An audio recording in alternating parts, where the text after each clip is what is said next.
Nagito Komaeda is a character who makes his first appearance in the Danganronpa franchise in Danganronpa 2 Goodbye Despair. I personally believe he is either hated or loved by the fandom. In my opinion, he's a very complex character, so I'm super excited to be making this. I won't really be going into Servant at all, or really anything to do with Ultra Despair Girls, as I haven't played the game yet, but I might make an updated version after I play it. I'm going to reference Dangan-Analysis, analysis he did on Nagito a few times, which will be linked in the description. I also recommend the analysis Weeby Newz did, and will also probably be referenced a few times, and that will also be linked in the description. Just a warning, this is going to contain heavy spoilers for Goodbye Despair and Despair arc of Danganronpa 3, so unless you don't care about spoilers or already know what happens, I don't recommend watching this. Anyways, I'm going to get on with the analysis. The first thing you can notice about Nagito's backstory is his luck cycle. The way his luck cycle works is that he has to experience bad luck in order to experience good luck. The earliest example of this bad luck good luck cycle is when his pet dog was killed after being hit by a truck. Another example of this is when he went on a family vacation. When they were on a plane on the way home from this trip, the plane was hijacked. The hijacker and Nagito's parents were killed when a meteor crashed into the plane. He was left to inherit all of their fortune and do whatever he wished, as he had no other living relatives. It shows some more example of this cycle on the Danganronpa wiki if you are interested in those, but I'm going to move on. The Danganronpa wiki will also be linked in the description, as I used it a lot writing this.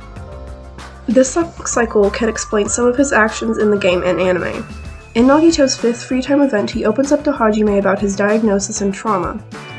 After opening up about this, you can see that Hajime starts to feel bad for Nagito, but then Nagito proceeds to say that everything he had just said was something he read in a book. I believe he said this because he believed that if he got close with Hajime, something bad would happen to him due to his luck cycle, especially after his pet dog and parents died that he was so close to when he was younger. Back to his parents' death. In Island Mode, it is revealed that he is terrified by the idea of aircraft, showing that this event left him with trauma. Along with the trauma from that, he was also kidnapped in middle school. After being kidnapped, he won the lottery with a lottery ticket he found in the trash bag he was kept in. His calm behavior in the beginning of the killing game could be due to this trauma and being used to these kinds of situations. Now onto his diagnosis that I talked about before. Nagito says in his 5th free time event that he was diagnosed with stage 3 malignant lymphoma and frontotemporal dementia. This also explains a lot of his crazy behavior. The symptoms of frontotemporal dementia include increasingly inappropriate social behavior, loss of empathy, lack of judgment, and lack of interest, which can be mistaken for depression. As you probably know if you know who Nagito Komaeda is, most of these, if not all, apply to him. I am now going to talk about Chapter 5. The section of the video will have heavy spoilers, so I suggest you click off if you don't want to hear about that. And then here's the time you can skip to if you want to just skip this section as a whole and listen to the rest. I have a few theories about Chapter 5, but first I'm going to talk about what happened. Once Komaeda completed the final dead room in Chapter 4, he learned that all of the Class 77B students, including himself, were once remnants of despair. Because he's so obsessed with hope, which I will talk more about his obsession and love for hope later, he is disgusted by this. Here's my theory about his death. Once he came to this realization, he wanted the other students, or ultimate despairs, dead. So, he created his elaborate death to confuse the students and lead them to believe he was murdered. He used his luck talent in a way that the traitor, or Chiaki, would throw the bottle with the poison in it, and so she would technically be the killer. He wanted to confuse the students and make them believe that someone else did it, so that they would vote the wrong person and everybody but the traitor would die, as the traitor was the only person who wasn't a remnant. Something Dangan-Analysis talked about in their analysis was that he might have tortured himself and made himself suffer before he died because he was also a remnant of despair. However, both of those are just a theory. Next, I'm going to go more into his relationship with Hajime, as I find it an interesting subject. At the beginning of the game, Nagito is the only person to stay with Hajime after he loses consciousness, making him one of the first people you meet in the game. After that, Nagito is the person to escort Hajime to meet all of the other students. Hajime actually seems to like Nagito, or at least have a neutral relationship with him until the first trial. However, in the first trial, it is revealed that Nagito attempted to kill Byakuya, and he has that breakdown. Yeah. But he failed trying to kill Byakuya, and Teruteru killed him instead. After that, Hajime didn't trust Nagito as much and almost saw him as crazy. In Chapter 4, Nagito finds out that Hajime is a Reserve Corps student and almost bullies him. My theory to why he did this is because he looked up to Hajime. In the game, you can see him kind of put him on a pedestal above everyone else. He believed that Hajime just didn't know his talent, so when he found out he didn't have one at all, he was angry.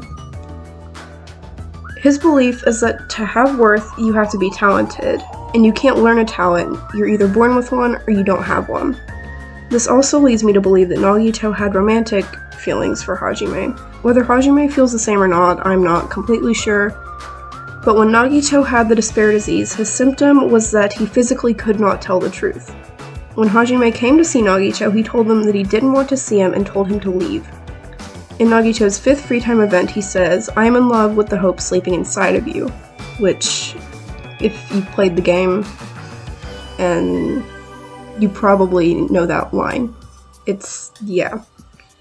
But in the original Japanese version, it starts off as a confession, and he rephrases it at the end to say he is in love with Hajime's hope. Finally, I'm going to talk about Nagito's obsession that he has with hope. In the game and anime, you can see that he has a twisted obsession with hope. Talking about hope or hearing someone talking about hope can put him in a state of bliss, and he will sweat and hold himself to contain his excitement. He will also have outbursts where his eyes will darken and swirl, like in the Chapter 1 trial that I was talking about, while he rambles, but will quickly snap out of it and act as if it didn't happen. He states in one of his free time events that he believes hope is absolute good. He also shows that he would do anything for hope and believe that anything done in the name of hope is good, even murder.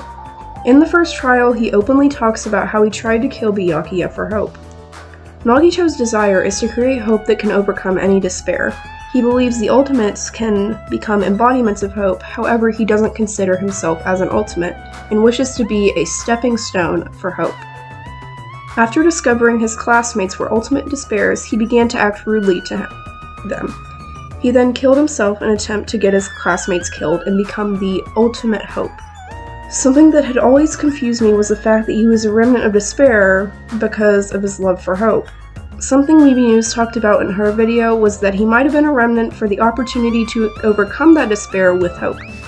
He states in Chapter 0, "Will I be able to see the person I hate with every fiber of my being again?" implying that he does not like Junko. In that same chapter he says, "I just see her as my enemy, you know."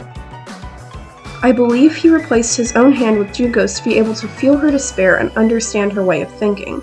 Nagito himself does mention he did it to steal some essence of her power. At the same time, I could be overthinking this, and it could just be because he was brainwashed by the other Class 77B students.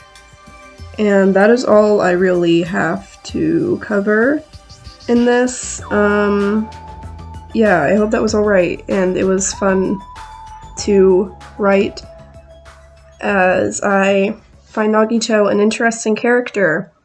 So, yeah, as I stated in the intro, I'll probably redo this once I play Ultra Despair Girls, as he has a pretty big role in the game, but I haven't played it yet, so I don't know much about Servant or what happens in the game.